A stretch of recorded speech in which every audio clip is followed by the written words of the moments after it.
नमस्कार, शाम के 7 बजने वाले हैं। बुलेटिन की शुरुआत करेंगे दिन भर की बड़ी खबरों से। संसद से वक्फ संशोधन बिल पास होते ही योगी सरकार एक्टिव मोड में आ गई है। सरकार ने वक्फ संपत्तियों के सर्वे के आदेश दे दिए हैं। वहीं वक्फ संशोधन बिल को चुनौती भी दी गई है। सुप्रीम कोर्ट में कांग्रेस सांसद मोहम्मद जावेद और एआईएमआईएम चीफ ओवैसी ने वक्फ बिल के खिलाफ याचिका दायर की है। वहीं वक्फ बिल के बाद आज पहला जुम्मा था। पूरे दिन पुलिस एक्टिव मोड पर रही। योगी सरकार ने सस्ती दर पर मकान मुहैया कराने के आदेश दिए हैं। हाईकोर्ट से राहुल गांधी को झटका मिला है। सीजेएम कोर्ट के तलब के होने के आदेश को हाईकोर्ट ने बरकरार रखा है, यानी राहुल गांधी को जिला कोर्ट में पेशी पर आना होगा। साथ ही यूपी रेरा ने बायर्स को धोखाधड़ी से बचाने के लिए एजेंट्स के ट्रेनिंग का प्रोग्राम चला रहा है। माफिया अतीक के बदमाश बेटे अली ने जेल में अपनी बैरक में टीवी लगवाने की मांग की है। वहीं अमेठी, जौनपुर, आजमगढ़ समेत कई जिलों में लपटों का तांडव देखने को मिला है। संभल हिंसा केस में कोर्ट ने जफर अली की जमानत अर्जी खारिज कर दी है। सरकारी वकील ने हिंसा केस पर बड़ा खुलासा करते हुए बताया कि संभल हिंसा का मास्टरमाइंड जफर अली है। उसी ने भीड़ जुटाकर पुलिस पर पथराव और फायरिंग कराई। एमपी जियाउर रहमान बर्क भी हिंसा का मास्टरमाइंड है। हिंसा वाले दिन बर्क ने जफर से कॉल पर बात की और भीड़ जुटाने और सर्वे न होने का निर्देश दिया था। यह बड़ी खबर यहां पर हम आपको बता रहे हैं। इस वक्त की सबसे अहम और बड़ी खबर, एमपी जियाउर रहमान भी हिंसा का मास्टरमाइंड। जफर अली की जमानत अर्जी यहां पर खारिज हुई है। सरकारी वकील का हिंसा केस पर बड़ा खुलासा। जामन सदर अली जफर अली की जो बेल है माननीय न्यायालय द्वारा खारिज कर दी गई है। उनके द्वारा भीड़ का जमाव 24/11/24 को किया गया था और वहां जो है उनसे पथराव कराया गया था। पुलिस के वाहनों को जलवाया गया था।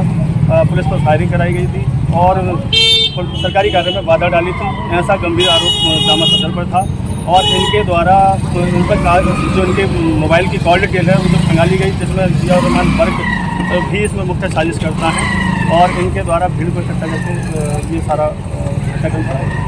अच्छा, क्या कॉल वगैरह भी की गई है सांसद की ओर से? इन्हें सांसद की ओर से 23/11/24 को 12:32 पर व्हाट्सएप कॉल की गई थी और पुलिस की पूछताछ पर इन्होंने बताया कि उन्होंने मुझसे कहा था कि आप भीड़ इकट्ठा करिए और जो है कल सर्वे मत होने दीजिए, कोई भी सर्वे नहीं होगा, मस्जिद हमारी और हमारी रहेगी, इस तरह का उन्होंने बताया कि। और उन्होंने उसके बाद जब दंगा हो गया, दंगे के होने के बाद उन्होंने कहा कि आप पीसी करिए और बताइए कि जो लोग मरे हैं वो पुलिस की गोली से पुलिस मरे हैं और पुलिस ने अवैध तमंचों से गोली चलाई है।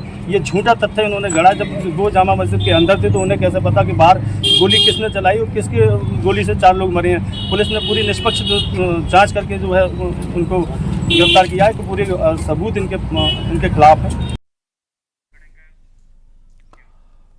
लखनऊ से बड़ी खबर है। कल से एटीएस की रिमांड पर कुमार विकास। आईएसआई के लिए जासूसी का आरोप। कल से 7 दिन की कस्टडी रिमांड पर मोबाइल डेटा के आधार पर पूछताछ होगी। ऑर्डिनेंस फैक्ट्री कानपुर ले जाया जाएगा। कुमार विकास के सोशल मीडिया अकाउंट के जरिए मिले सबूतों पर पूछताछ होगी। कुमार विकास को 19 मार्च को कानपुर से एटीएस ने गिरफ्तार किया था। ऑर्डिनेंस फैक्ट्री कानपुर में जूनियर वर्क्स मैनेजर के पद पर तैनात था कुमार विकास। आईएसआई हैंडलर नेहा शर्मा को ऑर्डिनेंस फैक्ट्री की गोपनीय और अहम जानकारी देने का कुमार विकास पर आरोप है।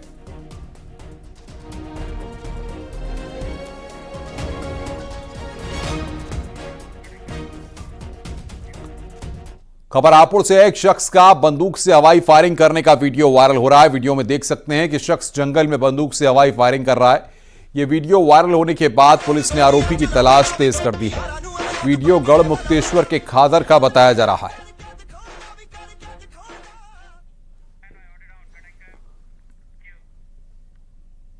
अमेठी में करीब 50 बीघा गेहूं की खड़ी फसल जलकर राख हो गई। तेज हवाओं के चलते आग ने विकराल रूप धारण कर लिया और देखते ही देखते 2 गांवों के कई किसानों की 50 बीघा गेहूं की फसल को अपनी चपेट में ले लिया। सूचना पर पहुंची फायर ब्रिगेड की गाड़ी ने कड़ी मशक्कत के बाद आग पर काबू पाया। तिलोई तहसील के इन्होना थाना क्षेत्र के भिखीपुर और यूसुफपुर गांव की घटना है।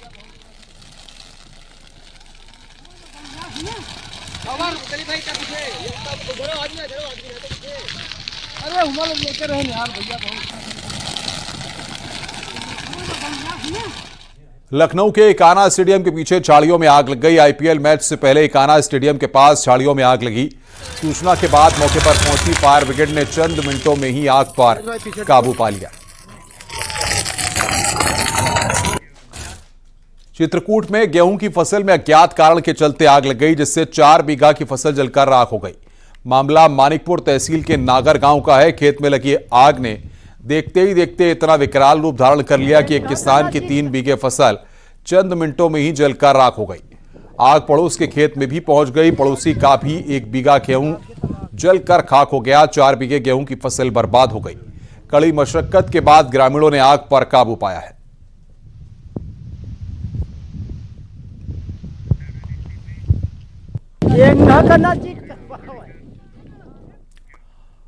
अंबेडकर नगर में 3 झोपड़ियों में आग लग गई। आग में झुलसने से कई मवेशियों की मौत हो गई। झोपड़ियों में रखा सामान भी जलकर खाक हो गया।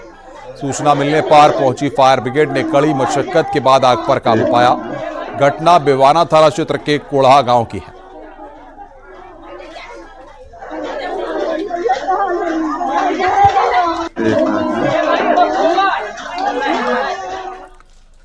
लखनऊ के मोहनलालगंज सीएचसी में खड़ी एम्बुलेंस और अन्य वाहनों में आग लगी है। पुराने सामान से भरे स्टोर रूम तक आग फैल गई। सूचना के बाद मौके पर पहुंची फायर ब्रिगेड और आग पर काबू पाया गया। आग लगने की वजह अब तक साफ नहीं हो पाई है।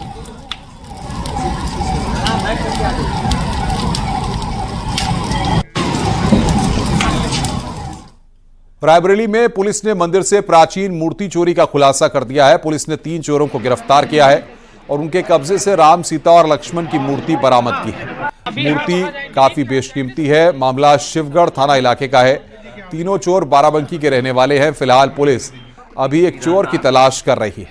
अरे मुकदमा संख्या की प्राचीनता के कारण इसकी कीमत काफी है, लेकिन ये बहुमूल्य है। इसको कीमत में ईश्वर की मूर्ति को नहीं आंका जा सकता। लेकिन शिवगढ़ पुलिस और एसओजी की टीम ने और इस नवरात्रा के पावन पर्व के अवसर पर ये जो महती कार्य किया है, इसके लिए ये बधाई के पात्र भी है और इसके लिए पुलिस अधीक्षक महोदय ने इनके लिए इनाम भी घोषणा की है। और पकड़े गए व्यक्तियों में से इनका कोई आपराधिक इतिहास वगैरह? इनकी आपराधिक इतिहास हम खंगाल रहे हैं। अभी हमें पता चला है कि इनके आपराधिक इतिहास है। अभी चूंकि इनको न्यायिक अभिरक्षा में भेजना है और वो भी पता करके आपको अवगत कराया जाएगा।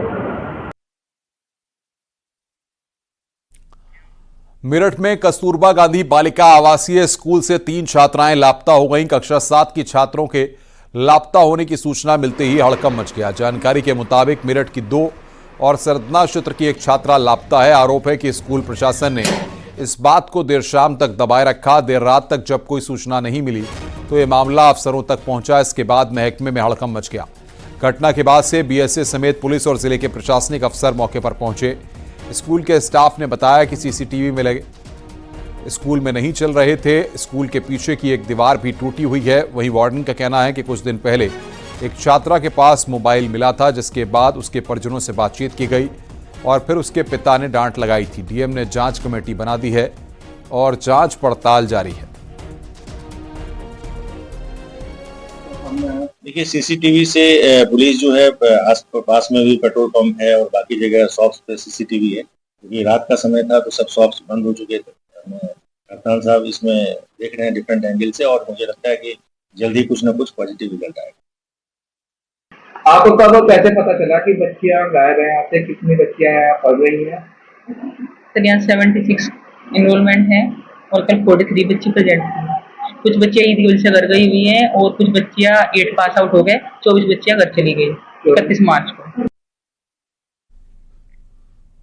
वक्फ बिल के खिलाफ सुप्रीम कोर्ट में याचिका पहुंच गई है। सरकार के फैसले के खिलाफ सुप्रीम कोर्ट में 2 याचिका दायर की गई हैं। पहली याचिका कांग्रेस सांसद मोहम्मद जावेद ने तो दूसरी याचिका एआईएमआईएम चीफ असदुद्दीन ओवैसी ने सुप्रीम कोर्ट में दायर की है। मोहम्मद जावेद बिहार की किशनगंज लोकसभा सीट से कांग्रेस सांसद हैं।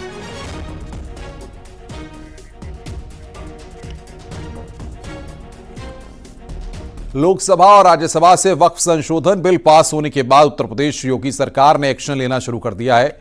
यूपी में अवैध तरीके से घोषित वक्फ संपत्तियों को जब्त किया जाएगा। इसके लिए सभी जिलों के डीएम को अभियान चलाकर इन संपत्तियों को चिन्हित करने के निर्देश दिए गए हैं। यूपी में राजस्व विभाग के रिकॉर्ड में सिर्फ 2,963 वक्फ संपत्तियां ही दर्ज हैं। यूपी में सुन्नी वक्फ बोर्ड की 1,24,355 और शिया वक्फ बोर्ड की 7,785 संपत्तियां हैं। यूपी राजस्व विभाग के रिकॉर्ड में सुन्नी वक्फ बोर्ड की 2,533, और शिया वक्फ की 430 संपत्तियां ही दर्ज हैं।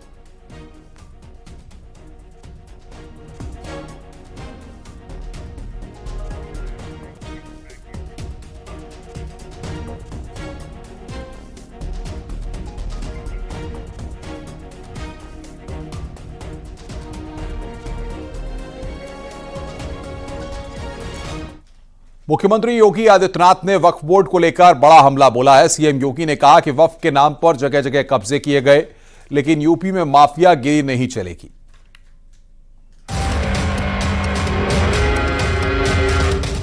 माननीय मंत्री जी, प्रश्न है कि माननीय मंत्री जी द्वारा प्रस्तुत संशोधन संख्या 2 को स्वीकृत किया जाए। जो सदस्य इसके पक्ष में हाँ गए। जो वक्फ संशोधन बिल पास होने के बाद अब एक्शन की तैयारी है। यूपी में वक्फ की अवैध संपत्तियों पर बड़ा एक्शन लिया जाएगा। वक्फ को लेकर सीएम योगी ने साफ किया है कि यूपी में माफियागिरी नहीं चलेगी। कुंभ का आयोजन करने जा रहे थे, उस समय वो बयान दे रहे थे कि प्रयागराज में कुंभ की भूमि भी वक्फ की भूमि है। अबे हमने कहा ये बोर्ड क्या भूमाफिया बोर्ड हो गया क्या?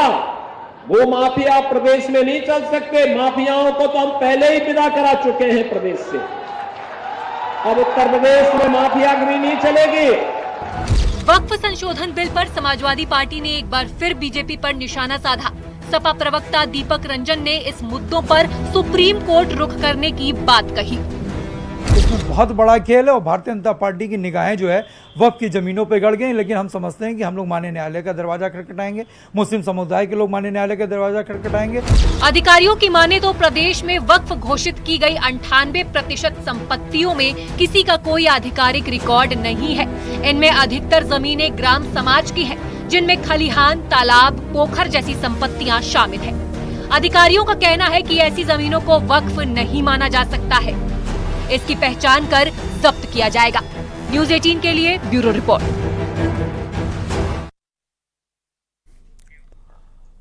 बरेली से ऑल इंडिया मुस्लिम जमात के राष्ट्रीय अध्यक्ष मौलाना शहाबुद्दीन रजवी ने वक्फ संशोधन बिल के सदन में पास होने पर सरकार का शुक्रिया अदा किया। उन्होंने तमाम मुसलमानों को भरोसा दिलाया कि बिल आने से कोई नुकसान नहीं होगा।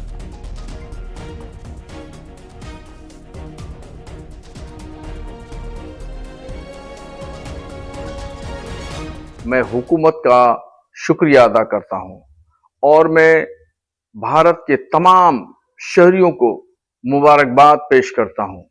और फिर मैं आम मुसलमानों को यकीन दिलाना चाहता हूं कि वक्फ संशोधन बिल से किसी को कोई खतरा नहीं है। हमारी तमाम मस्जिदें, मदरसे, खानकाहें, ईदगाहें, कब्रिस्तान, इन तमाम मजहबी मकामात को किसी तरीके से कोई खतरा लाहिक नहीं है। हाँ, खतरा उन लोगों को है जो भूमाफिया टाइप के हैं और उन्होंने वक्फ की करोड़ों रुपए की संपत्ति दबा रखी है और उसकी आमदनी अपनी पॉकेट में रखते हैं।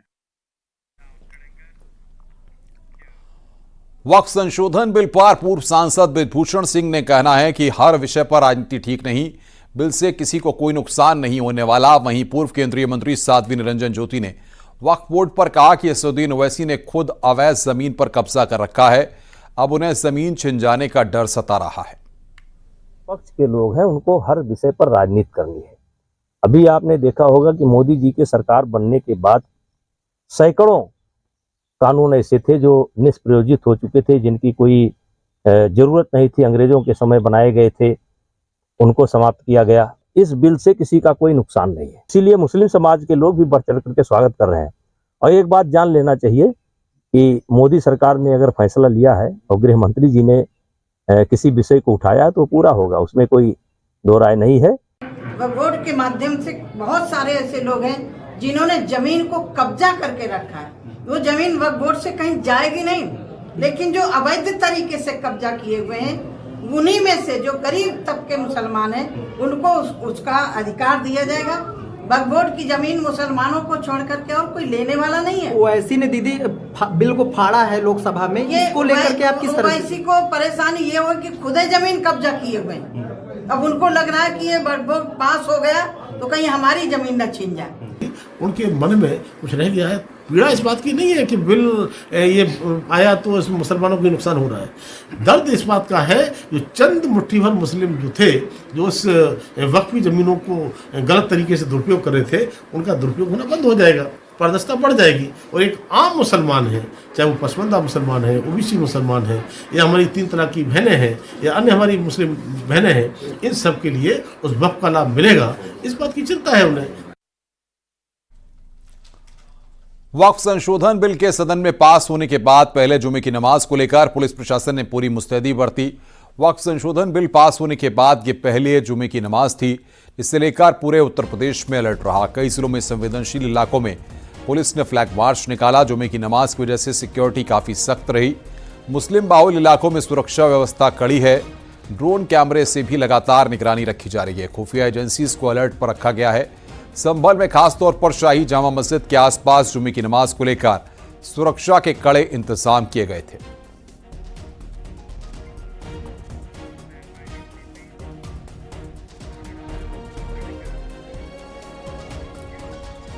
संभल में अल्पसंख्यक आयोग के पूर्व अध्यक्ष अशफाक सैफी के बहनोई पर हमले के मामले में एक्शन हुआ है। पुलिस ने केस दर्ज कर 3 हमलावरों को गिरफ्तार कर लिया है। जानकारी के मुताबिक जाहिद सैफी बुधवार को अबू बकर मस्जिद से नमाज पढ़कर निकल रहे थे। इसी दौरान उनकी कुछ लोगों से वक्फ संशोधन बिल को लेकर चर्चा हुई।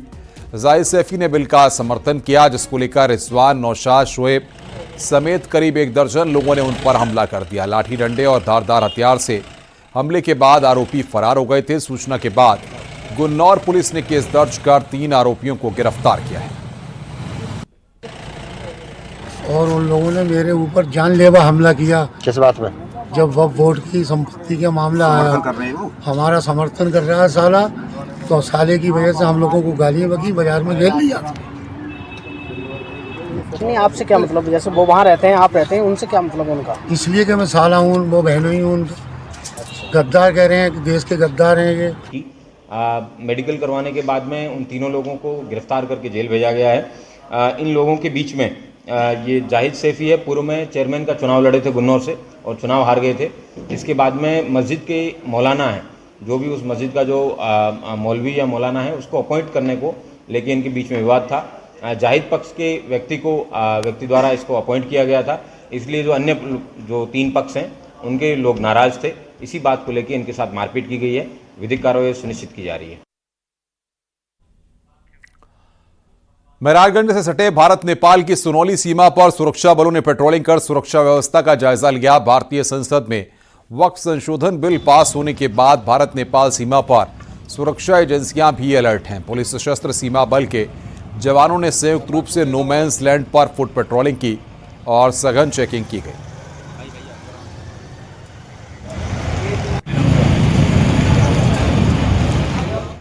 संभल की शाही जामा मस्जिद पर एक बार फिर हिंदुवादी संगठन के लोगों ने पूजा अर्चना की कोशिश की। जहां मस्जिद पहुंचे कुछ लोगों ने हिंदू अनुष्ठान करने का प्रयास किया है। हालांकि पुलिस ने इस मामले में 6 लोगों को गिरफ्तार किया है। गिरफ्तारी सभी लोग अखिल भारतीय हिंदू महासभा के बताए जा रहे हैं। बताया जा रहा है कि ये सभी लोग दिल्ली से आए थे।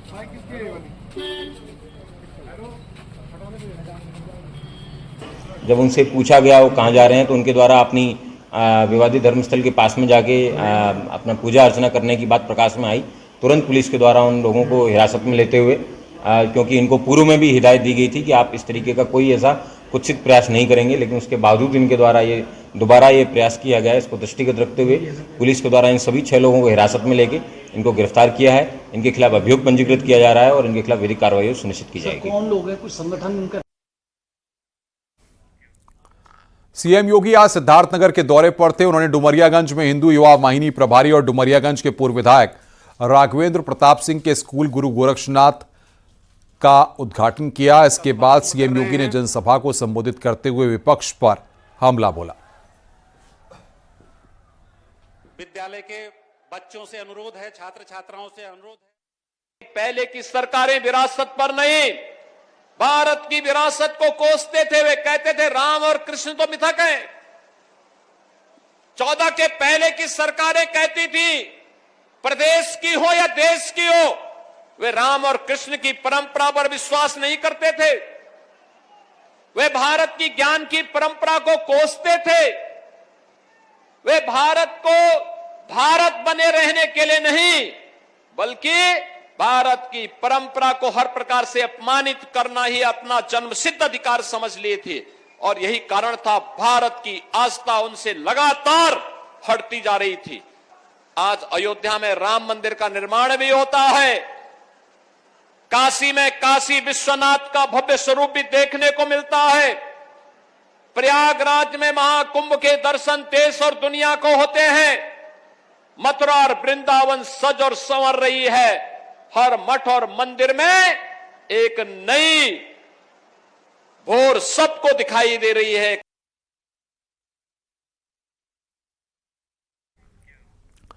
सीएम योगी ने लखनऊ में एलडीए की आवासीय योजना में भूखंडों के लिए रजिस्ट्रेशन की शुरुआत की। लगभग 6,500 करोड़ रुपए की लागत से 785 एकड़ में यह आवासीय योजना अनंतनगर मोहान रोड पर है। लगभग 6,500 करोड़ रुपए की लागत से 785 एकड़ में बनाया जा रहा है। सीएम योगी ने कहा कि सस्ते दाम में लोगों को घर उपलब्ध कराना सरकार की प्राथमिकता है। और हमारा प्रयास होना चाहिए कि अनंतनगर योजना भी इसी प्रकार से नई तकनीक से युक्त हो, लोगों को अच्छा लेकिन सस्ता आवासीय सुविधा प्राप्त हो,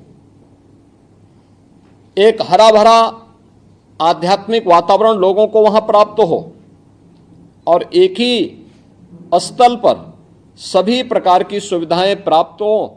ये शासन की प्राथमिकता है और उसी प्राथमिकता के आधार पर यह कार्यक्रम आगे बढ़ रहा है। सावरकर मानहानि मामले में हाईकोर्ट की लखनऊ बेंच से राहुल गांधी को झटका मिला है। तलब आदेश रद्द करने से कोर्ट ने मना कर दिया है। 13 दिसंबर 2024 को सीजेएम कोर्ट ने राहुल गांधी को तलब किया था। सीजेएम कोर्ट के आदेश को हाईकोर्ट में चुनौती दी गई थी, जिस पर अब हाईकोर्ट ने तलब आदेश रद्द करने से मना कर दिया है। यानी राहुल गांधी को अब तलब होना ही पड़ेगा।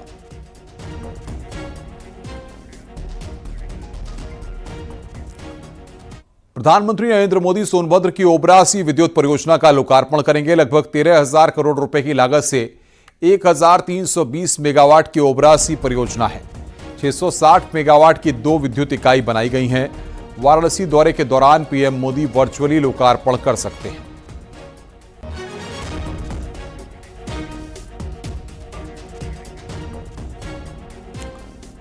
आगे बढ़ते हैं। मथुरा में सिपाही ने खुदकुशी कर ली। हेड कांस्टेबल राजवीर सिंह मूल रूप से बुलंदशहर के रहने वाले थे। पुलिस ने उनका शव पोस्टमार्टम के लिए भेजा। इस दौरान मायके से आई पत्नी ने एंबुलेंस का रास्ता रोकने की कोशिश की और आखिरी बार अपने पति को देखने के लिए अड़ी रहीं। पत्नी का आरोप है कि उसके 3 जेठ पति को परेशान कर रहे थे, जिसकी वजह से पति ने जान दे दी। तो ये कौन थे आपके? मेरे पति थे, राजवीर सिंह पुलिस में। फिर क्या हुआ? कल मेरी माँ मर गई थी, मैं अपने घर पे गई थी। इन लोगों ने, घर वालों ने टेंशन दी। अतीक अहमद का बेटा अली अहमद काफी लंबे समय से जेल में बंद है। उनकी निगरानी के भी सीसीटीवी कैमरे के जरिए की जाती है। जेल में हाई सिक्योरिटी के बीच बोर होने की वजह से अली अहमद ने जेल प्रशासन से टीवी की डिमांड की है। इसके लिए उसने कोर्ट में अर्जी देकर टीवी की मांग की है। जेल प्रशासन ने इस बारे में अपना जवाब कोर्ट में दाखिल किया है। अली अहमद की इस डिमांड पर फिलहाल जेल प्रशासन ने इंकार कर दिया। जेल प्रशासन का कहना है कि जेल के मैनुअल के मुताबिक ही हर कैदी को सुविधाएं मिलेंगी। माफिया अतीक अहमद का दूसरे नंबर का बेटा अली अहमद इन दिनों नैनी सेंट्रल जेल में बंद है। उसने अपने वकील के जरिए अदालत में अर्जी देकर अपने बैरक में टीवी लगाए जाने की मांग की थी। इसके अलावा कुछ अन्य चीज़ों की भी मांग की थी। उसकी दलील ये थी कि वो लंबे समय से जेल में बंद है, जिसकी वजह से वो बाहरी दुनिया से बिल्कुल कट गया है। इस मामले में जेल प्रशासन ने अदालत में जो जवाब लगाया है उसमें कहा है कि जो जेल में कैदी बंद होते हैं उनको जेल मैनुअल के हिसाब से ही सुविधाएं दी जा सकती हैं। भविष्य भारत का न्यूज 18 राइजिंग भारत समिट 2025 है वो जगह जहां ग्लोबल लीडर्स और विजनरीज आपको दिखाएंगे आगे बढ़ने का रास्ता। जरूर आएं। 8 और 9 अप्रैल को भारत मंडपम नई दिल्ली में बने इस खास इवेंट का हिस्सा, जहां नए आइडियाज भारत के भविष्य को नई दिशा देंगे। आज ही रजिस्टर करें www.news18features.com और राइजिंग भारत समिट पर।